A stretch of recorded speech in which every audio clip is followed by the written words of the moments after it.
Hi guys, it's me, Northwoods Fairy again, and I just wanted to make a relaxing,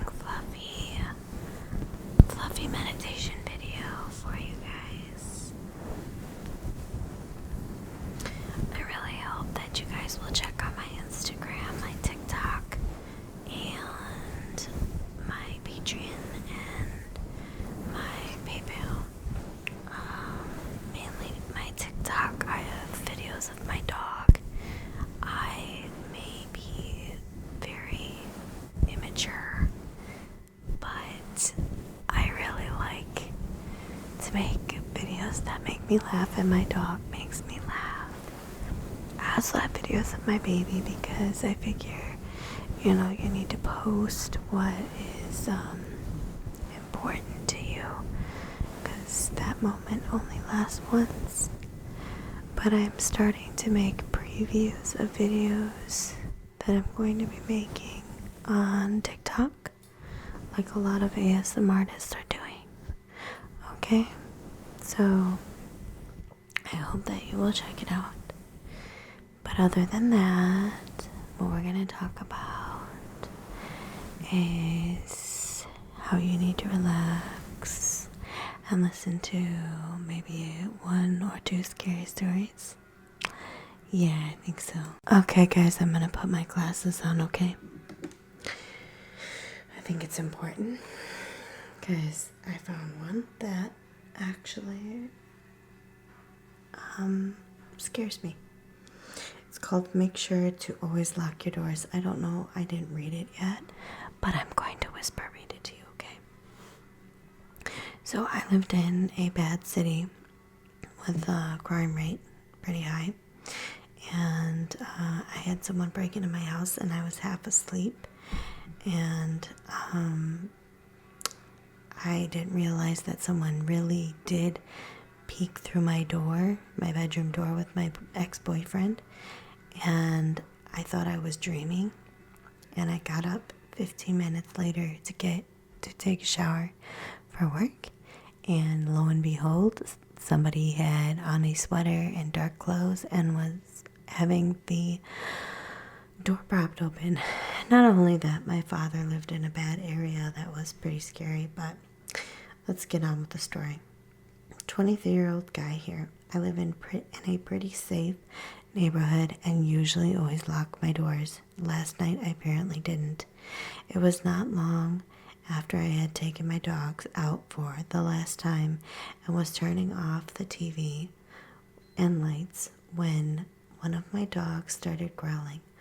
Not too weird since he sometimes does that when people walk by the house. The house. I'm gonna whisper instead. The house. The house, in parentheses, he only does it to certain people who, not everyone. I then heard the front door open and someone walk in. My dog started barking. My other dog, who loves all people, came running from the other room to greet our guest. At the same time, I was reacting to what was happening and went, "What the fuck? Who are you?" Standing in the hall was a guy in his mid to late 20s. He was skinny and tall. Oh wait, I don't think I'm in the right place. He genuinely seemed confused. I replied with, "Hell no, you aren't. Please get out." He apologized. He said he was coming to hang out with a friend, and he just accidentally went to the wrong place. I asked him what house he was looking for, and he said a number that was just a few couple number off from mine. He apologized again and left. He seemed nice and non-threatening, but I was still kind of spooked. Yeah. This morning I was ready to laugh the whole thing off. I was planning on telling my neighbor, a couple in their 30s, what happened. I don't know them all too well, but we have talked before.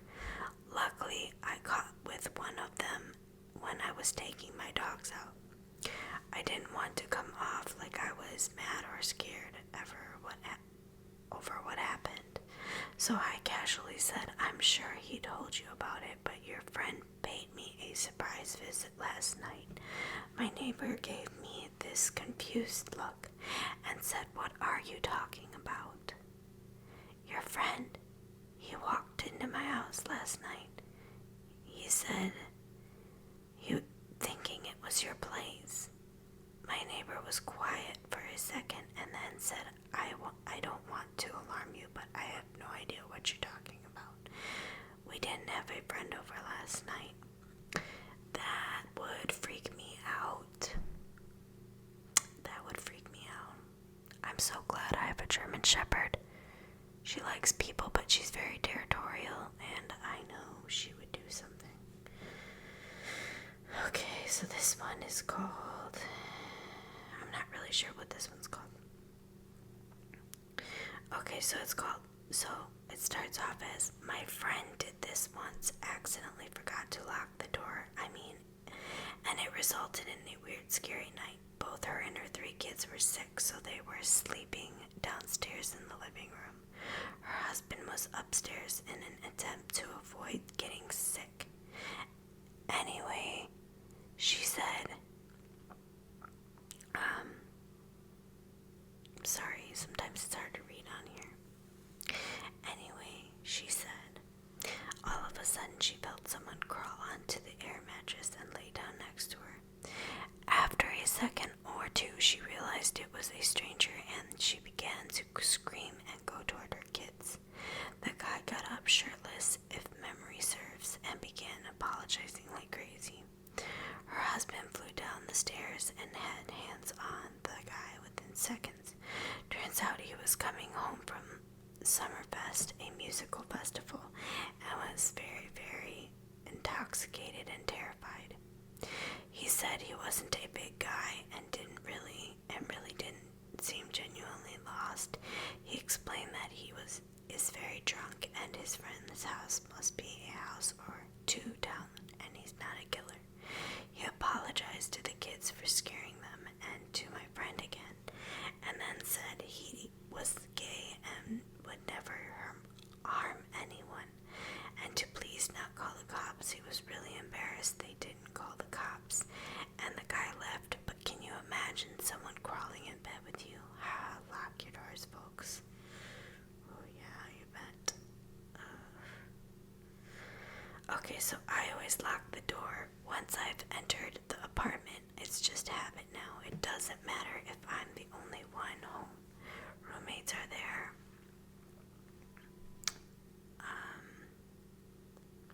It's the middle of the day, always lock.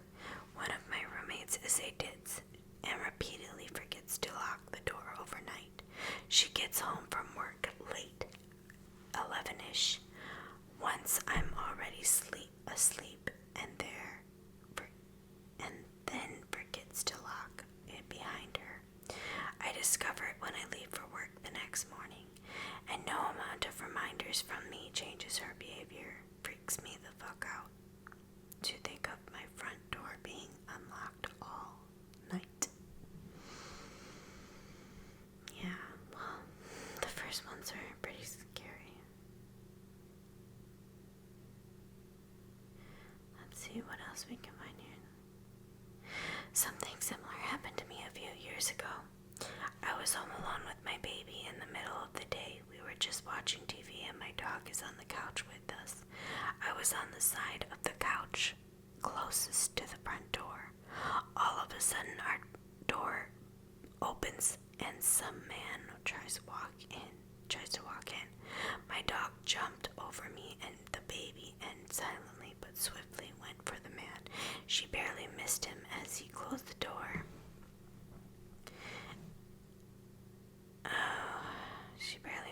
She closed the door in panic. I rushed up and locked the door over my heckled dog. The guy said he was sorry and he had the wrong house. I pretty much told him, okay, that's fine, leave. I always wondered if maybe he was trying to break into the house that a young woman was alone in. But the moment he realized there was a protective dog, he tried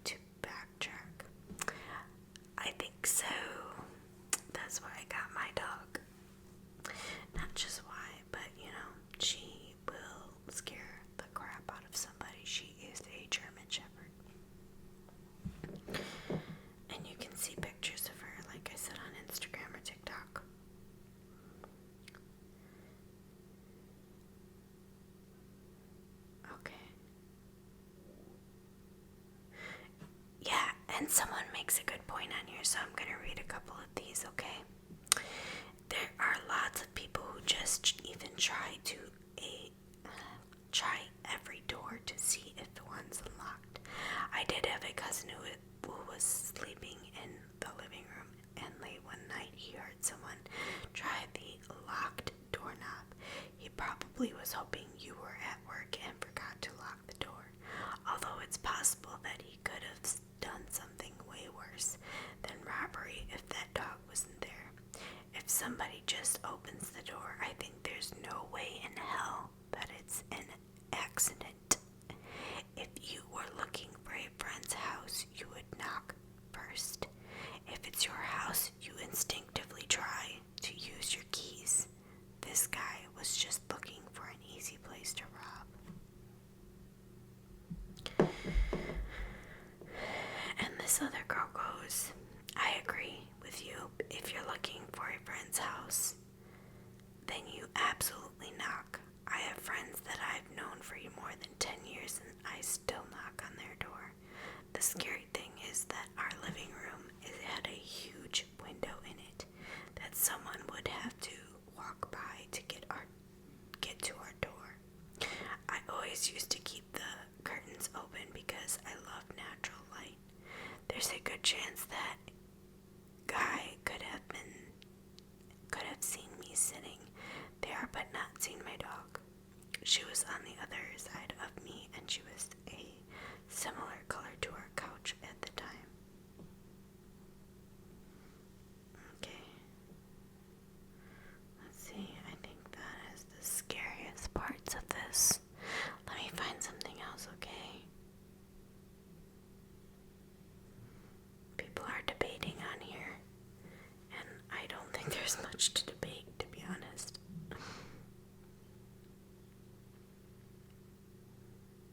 Okay, let's see here.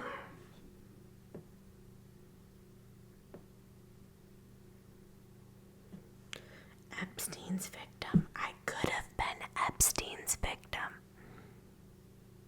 I forget who Epstein is.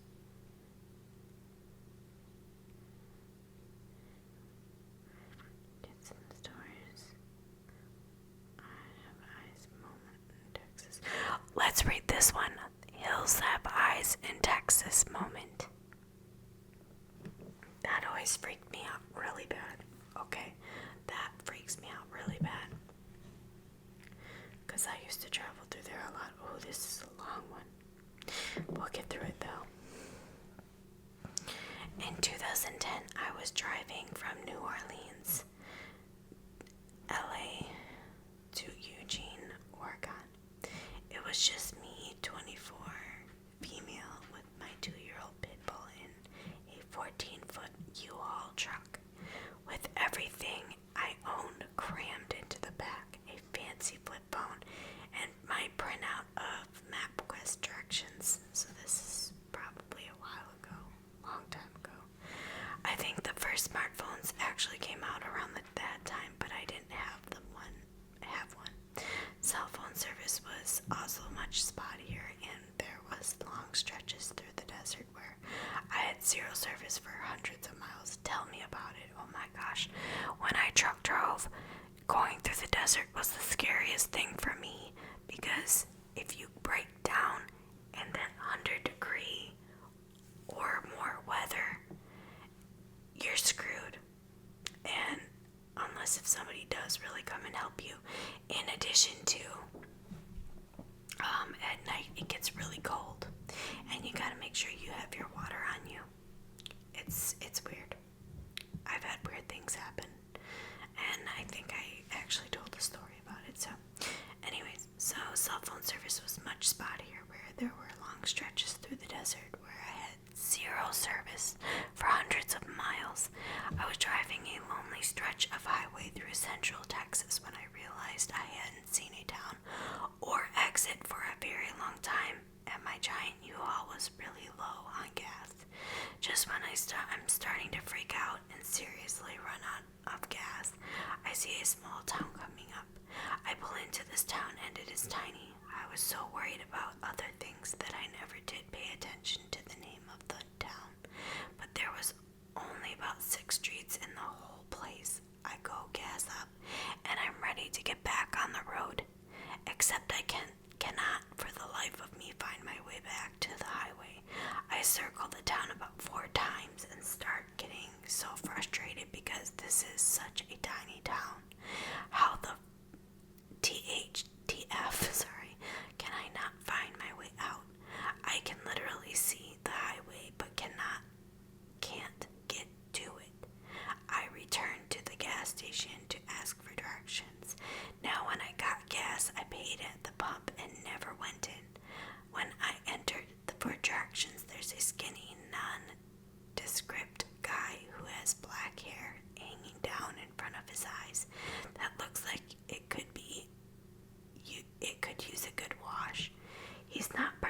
his directions or not. Why should he care? He gives me some explanation about the road curving around that doesn't really make sense. He still doesn't look at me. Just whatever. I gave you your directions and waved his hand in the direction of the door. When I get into the parking lot, my whole body started trembling violently and my heart started racing. Seemingly for no reason, I get into the truck, and as soon as I put the key into the ignition, I burst into tears.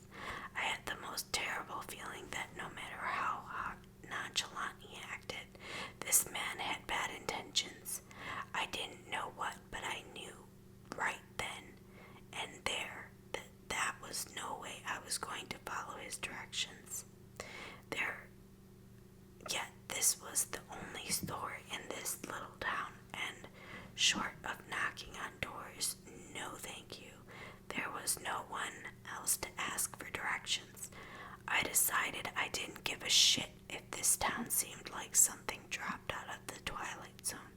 I was going to drive around until I found my own way out, even if it took all damn night. Pardon my language. Then a big red beater of a pickup truck, as much at rust and as metal, pulls up and disgorged the quintessential Texan man, huge, husky, and in flannel and work boots. Without even thinking about it, I jumped out of the truck and approached him quickly yet warily. Looking into his eyes, I saw a kind human being, or at least I was hoping I did. I asked him if he could please give me directions to the highway. I told him I knew it was silly, but I just couldn't seem to find my way back. He looked concerned, and as I was visibly upset, so he made me laugh and very cheerfully gave me directions for a hairpin curved turn off right at the end of a small concrete tunnel. I had passed several times. He said it often confused travelers because it was so hard to see, and they need to put up signs, etc.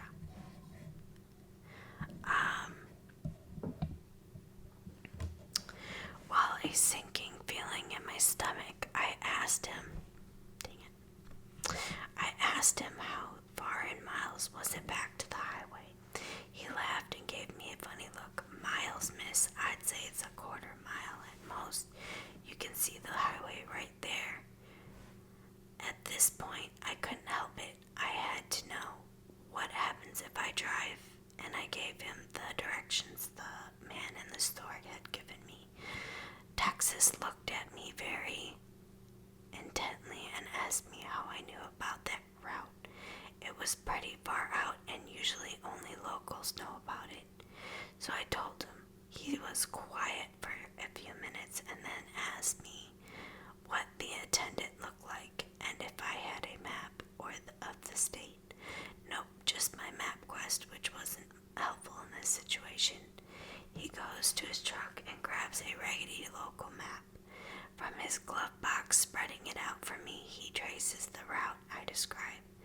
The way the man from the gas station had told me to go led away from town, away from the interstate, and led to seemingly middle of nowhere.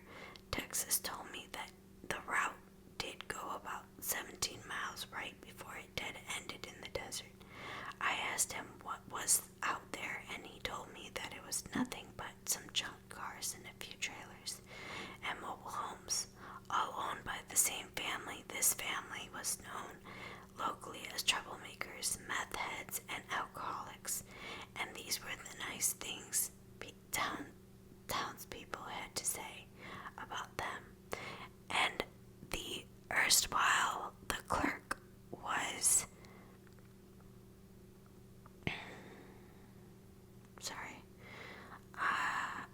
and Tex eyes as he told me this.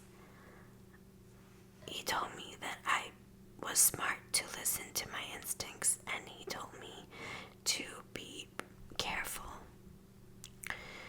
traveling out there. I don't know if the man from the gas station wanted what was the back of my U-Haul or what was in the driver's seat, but thankfully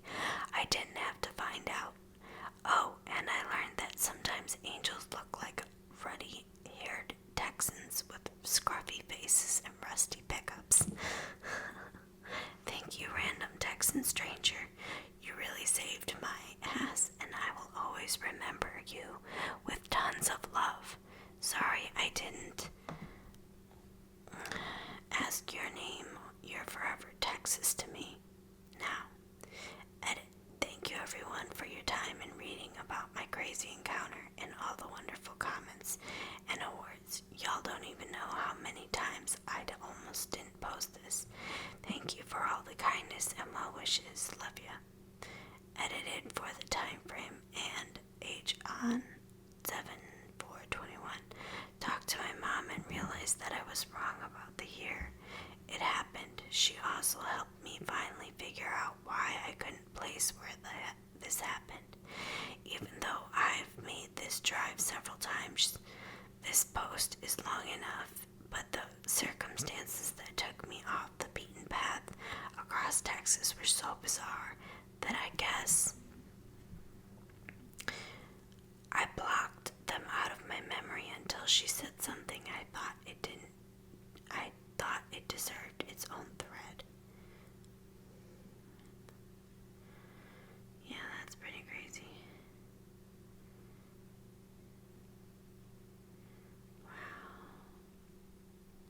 Let's see what else there is. I brought two sons rape whistles to wear, and today they actually used it to alert me in a very alarming situation.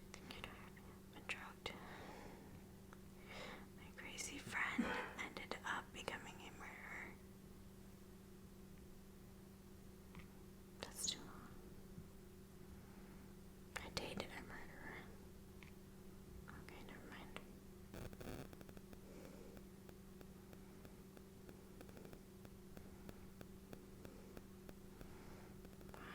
These are crazy.